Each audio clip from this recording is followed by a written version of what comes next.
अस्सलाम वालेकुम वीवर्स।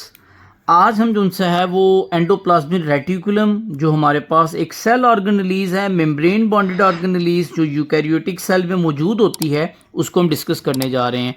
तो सबसे पहले जो सा है वो जो एंडोप्लाज्मिक रेटिकुलम है उसकी डिफाइन हमारे पास जो सा है वो यहाँ दे रहा है।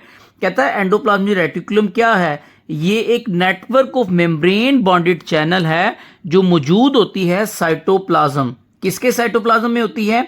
यूकैरियोटिक सेल के साइटोप्लाज्म में होती है। ठीक है। एंडोप्लाज्मिक रेटिकुलम जो सी है वो हमारे पास प्रोकैरियोटिक सेल में मौजूद नहीं होती। ठीक है। ये है क्या? इसको हम डायग्राम में देखते हैं। ये ना हमारे पास एक एनिमल सेल है। इस एनिमल सेल में हम ये जो नेटवर्क लाइक स्ट्रक्चर हमें ये नजर आ रहा है ना, ये न्यूक्लियस के गिर्द, इसको हम कहते हैं एंडोप्लाज्मिक रेटिकुलम। ठीक है। अब एंडोप्लाज्मिक रेटिकुलम दो तरह के होते हैं। ठीक है। एक हमारे पास होता है रफ एंडोप्लाज्मिक रेटिकुलम, दूसरा होता है smooth endoplasmic reticulum. Rough endoplasmic reticulum कौन सा होता है? ऐसा एंडोप्लाज्मिक रेटिकुलम जिसके साथ राइबोसोम अटैच होते हैं। ठीक है। ये हम देख सकते हैं ना, ये ग्लैंडुलर दानेदार स्ट्रक्चर हमें राइबोसोम नजर आ रहे हैं। तो एंडोप्लाज्मिक रेटिकुलम के साथ राइबोसोम, जिस एंडोप्लाज्मिक रेटिकुलम के साथ राइबोसोम अटैच होते हैं उसको हम कहते हैं रफ एंडोप्लाज्मिक रेटिकुलम। इसी के साथ ऐसे एंडोप्लाज्मिक रेटिकुलम जिसके ऊपर राइबोसोम नहीं होते, ऐसे एंडोप्लाज्मिक रेटिकुलम को हम कहते हैं स्मूथ एंडोप्लाज्मिक रेटिकुलम। तो ये हमारे पास एंडोप्लाज्मिक रेटिकुलम का स्ट्रक्चर था।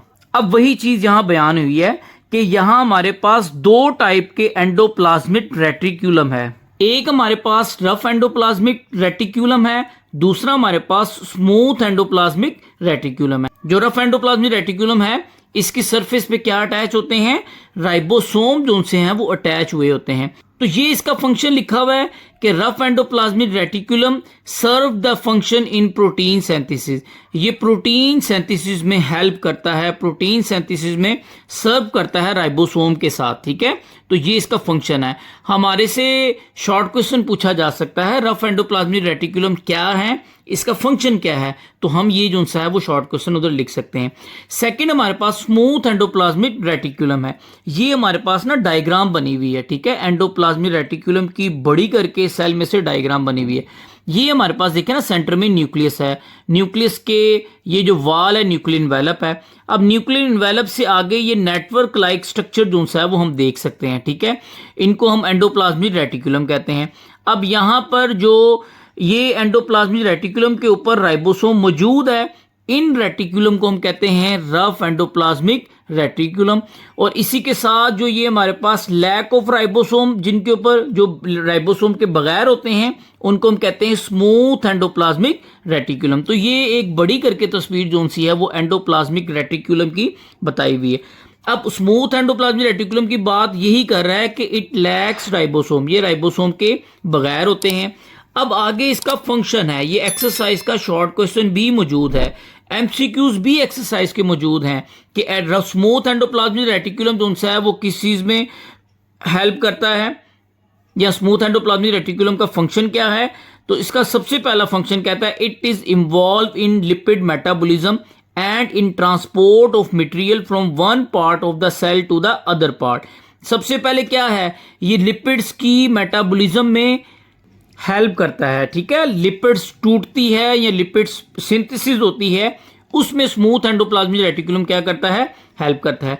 इसी के साथ जो एक सेल में एक जगह से दूसरी जगह जो मटेरियल ट्रांसफर होना होता है, उसमें भी स्मूथ एंडोप्लाज्मिक रेटिकुलम क्या करता है? सेल की मदद करता है। आगे तीसरा इसका रोल है। ठीक है। ये मैं अगर कहूं तो ये हमारे पास फंक्शन, एक पहला फंक्शन हो गया, यहां से यहां तक हमारे पास सेकंड फंक्शन हो गया। ये हमारे पास तीसरा फंक्शन है स्मूथ एंडोप्लाज्मिक रेटिकुलम का। कहता है it also detoxify the harmful chemical that have enter the cell. अगर सेल के अंदर कोई harmful substance, harmful chemical, toxic chemical enter हो गया है, ये क्या करेगा? उसको डिटॉक्सिफाई करेगा, उसको लेस टॉक्सिक फॉर्म में खत्म कर देगा। उसकी जो टॉक्सिसिटी है उस हार्मफुल सब्सटेंस की, हार्मफुल केमिकल की, उसको खत्म कर देगा। तो ये एक इंपॉर्टेंट फंक्शन है। चौथा जो हमारे पास फंक्शन यहां दिया हुआ है, कहता है इन मसल सेल, जो हमारे मसल सेल में smooth endoplasmic reticulum are involve in contraction process, जो हमारे मसल कंट्रैक्शन है उसमें भी स्मूथ एंडोप्लाज्मिक रेटिकुलम क्या करता है, हमारी मदद करता है। तो ये हमारे पास एंडोप्लाज्मिक रेटिकुलम था और उसकी टाइप्स थी, ठीक है। On the basis of presence and absence of ribosome हमने उनको दो एग्जाम में एंडोप्लाज्मिक रेटिकुलम को डिवाइड किया और उनके जो है वो फंक्शन भी हमने यहां देखे। तो आप अगर हमारे चैनल पर न्यू हैं तो चैनल को लाइक और सब्सक्राइब जरूर करें ताकि हर आने वाली वीडियो आप तक बर वक्त पहुंच सके। तो मिलते हैं इंशाल्लाह नेक्स्ट वीडियो में नेक्स्ट टॉपिक के साथ, तब तक आप अपना ख्याल रखिएगा। अल्लाह हाफिज।